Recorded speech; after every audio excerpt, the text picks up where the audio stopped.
कर्म का बंधन अवश्य निर्मित होता है,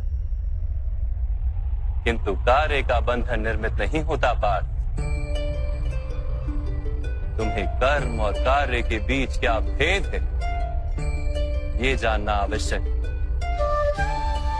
सभी कर्म कार्य, किंतु सभी कार्य कर्म नहीं। कर्म उस कार्य को कहते हैं जिसके साथ फल की आशा जुड़ी। मनुष्य जब भी सुख की, संपत्ति, प्रशंसा की आशा रखकर कोई कार्य करता है तो वो उस कार्य के फल से बंध जाता है। जब किसी कर्म को फल की आशा से किया जाए तो उसे सकाम कर्म योग कहते हैं, और जब किसी कर्म को बिना किसी फल की आशा से किया जाए तो उसे निष्काम कर्म योग कहते हैं। इसी कारण से उसे बार बार जन्म लेना पड़ता है।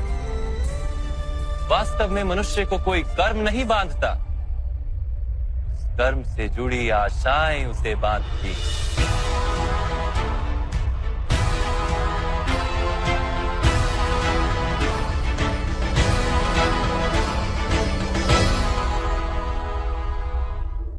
वास्तव में मनुष्य को कोई कर्म नहीं बांधता, उस कर्म से जुड़ी आशाएं उसे बांधती हैं।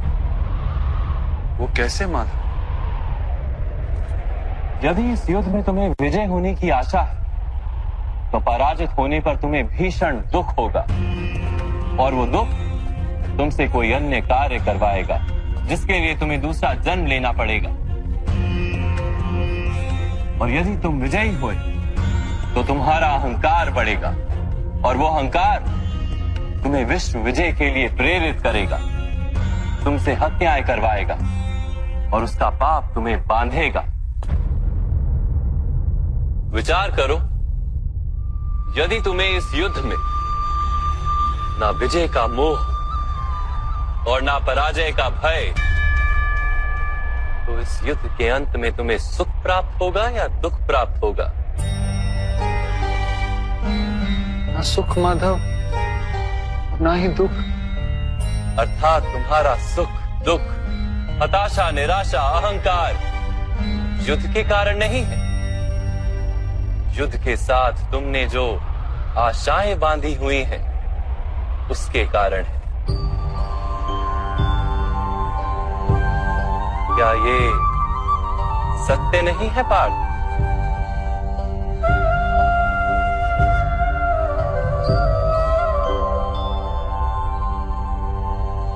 सुख दुखे समे कृत्वा लाभा लाभो जया जयो ततो युद्धाय युज्यस्व नैवं पाप मवाप्स्यसि।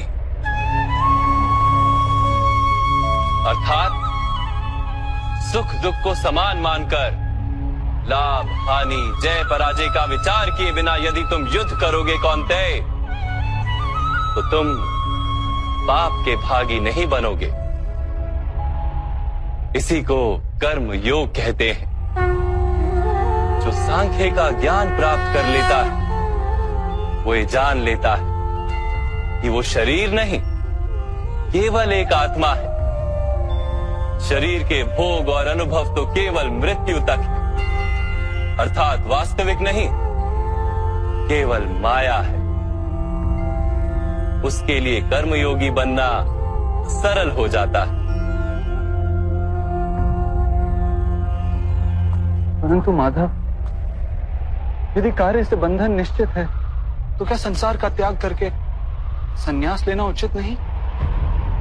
इसी विचार का परिणाम है कि आज ये युद्ध हो रहा है पार्थ।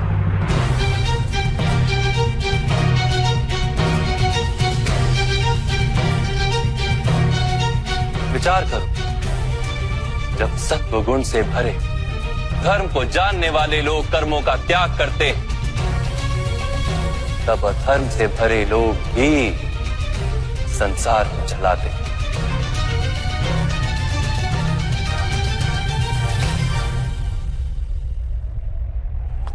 यदि महामहिम ने संसार का त्याग ना किया होता तो आज अधर्म इतना बढ़ता ही नहीं।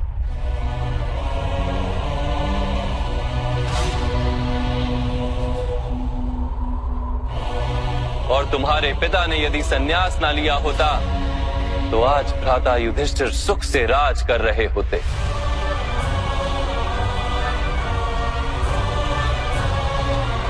और अपनी प्रजा को न्याय और धर्म का ज्ञान दे रहे होते। किंतु दुखदायक बात तो यह है पार्थ कि सत्व गुण से भरे मनुष्य ही संसार को लाभ दे सकते हैं, किंतु वो ही संन्यास का विचार करते हैं। जैसे जल तो भाप बनकर उड़ जाता है और कीचड़ वहीं पड़ा रहता है, वैसे सत्वगुणी सज्जन लोग तो संसार का त्याग कर देते और तमस से भरे अधर्मी लोग संसार में कार्य करते हैं। इसी कारण से संसार में पाप और अधर्म बढ़ता है।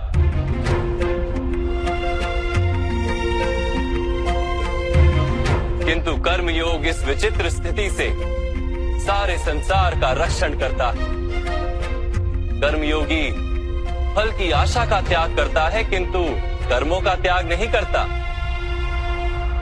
वो इसी संसार में रहता है, सन्यासी की भांति सारे कार्य करता है, किंतु उनमें लिप्त नहीं होता।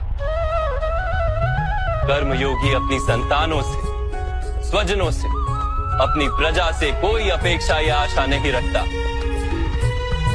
स्वयं उसे संन्यास का लाभ होता है, किंतु समाज को संसारी की भांति लाभ देता।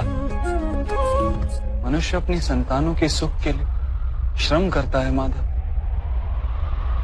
अपनी संतान से सुख की अपेक्षा कैसे न रखे? मनुष्य अपनी संतानों के लिए जो भी करता है वो व्यापार है या प्रेम पार्थ? प्रेम माधव। तो फिर अपने कार्यों के प्रति फल की इच्छा क्यों पार्थ? भविष्य का लाभ तो व्यापार में देखा जाता है, प्रेम में नहीं। जो मनुष्य अपनी संतानों का चरित्र निर्माण उचित रूप से करता है, संतानों को प्रेम और धर्म के संस्कार देता है, उसकी संतानें भी मनुष्य को प्रेम और सुरक्षा अवश्य देती। संतानों के कर्म, स्वजनों के व्यवहार उनके कर्म है पार्थ। और जब उनके कर्मों पर हमारा कोई अधिकार नहीं होता तो उनसे आशाएं और अपेक्षाएं रखने का क्या प्रयोजन? यदि गहन विचार करोगे पार्थ तो शीघ्र ही ये जान लोगे कि जीवन में ऐसा कोई कार्य नहीं है जिसके साथ आशाएं और अपेक्षाएं जोड़ना अनिवार्य हो।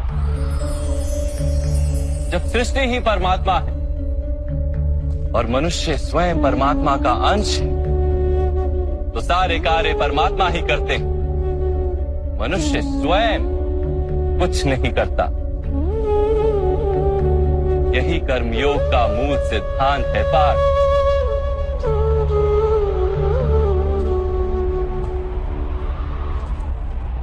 तुम्हें भी कर्मयोगी बनकर ये युद्ध करना आवश्यक है पार्थ।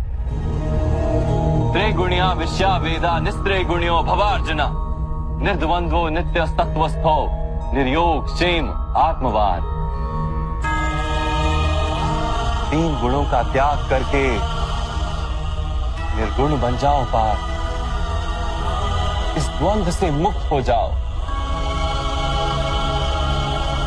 सदा सत्व अर्थात परमात्मा में बुद्धि लगाकर कर्तव्य का वहन करते रहो।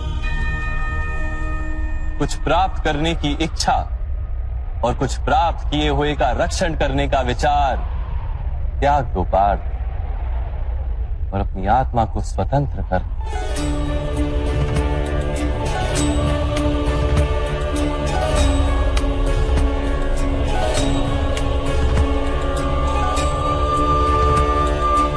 स्मरण रहे पार्थ, कर्मण्यवाधिकारस्ते मा फलेषु कदाचन मा कर्म फल हेतुर्भू मा ते संगोस्त्व कर्मणि।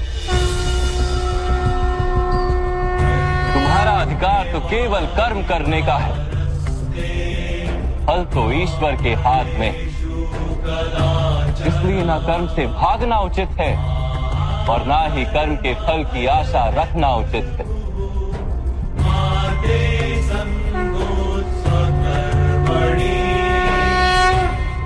जो फल का त्याग कर दे परंतु कर्म का त्याग ना करे, ऐसे कर्म योगी को कैसे जाना जा सकता है माधव? विश्या विनिवर्तन्ते निराहारस्य देहिनः रसवर्जम रसोप्यस्य परम दृष्ट्वा निवर्तते। सुनो पार्थ, जो स्वाद से छूटने के लिए भोजन का ही त्याग कर देता है, वास्तव में उसके मन से स्वाद की लालसा कभी जाती ही नहीं। उसे दोहरी हानि होती है। एक तो वो निर्बल हो जाता है, जिसके कारण परमात्मा को प्राप्त करने का जो प्रयत्न अनिवार्य है उसे वो नहीं कर पाता, और दूसरा सदा ही उसका मन स्वाद की लालसा से भरा रहता है। इसलिए भोजन का त्याग करने से उत्तम है स्वाद की लालसा का ही त्याग कर दिया जाए। कर्म योगी अपने मन की सारी लालसाओं को खींच लेता है, जीवन को कर्तव्य मानकर कार्य अवश्य करता है, किंतु उन कार्यों से जुड़ता नहीं। और बात, जो व्यक्ति अपने कार्यों से आशाएं और इच्छा नहीं रखता, उसी के कार्य पूर्ण होते हैं।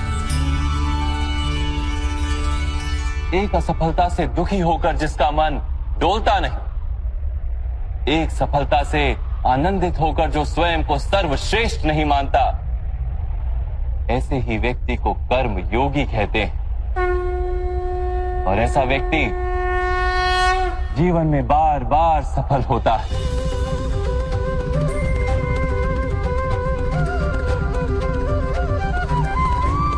ध्यायतो विषयान पुंसः संगस्तेषु पजायते संगात संजायते कामा कामात् क्रोधो भिजायते क्रोधात् भवति सम्मोहम् सम्मोहात् स्मृति विभ्रमम् स्मृति भ्रंशात् बुद्धिनाशो बुद्धिनाशात् प्रणश्यति।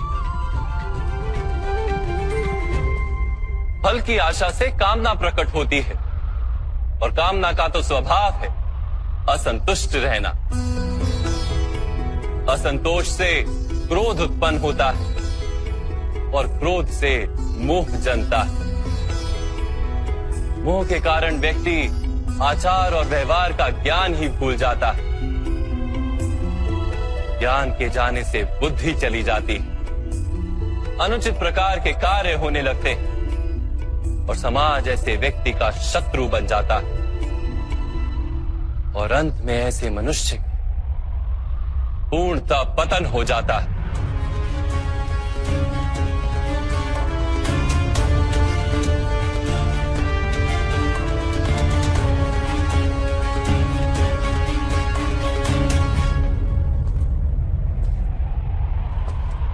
जैसे भ्राता दुर्योधन, उनके सेनापति महामहिम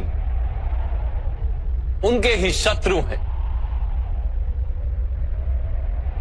और तुम्हें विजय का आशीर्वाद दिया।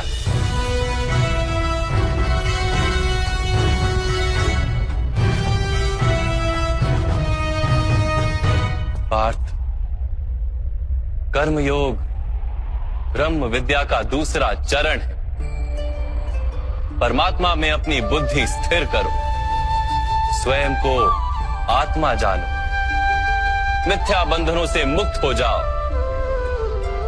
और फल की आशा का त्याग करके केवल कर्म करते रहो।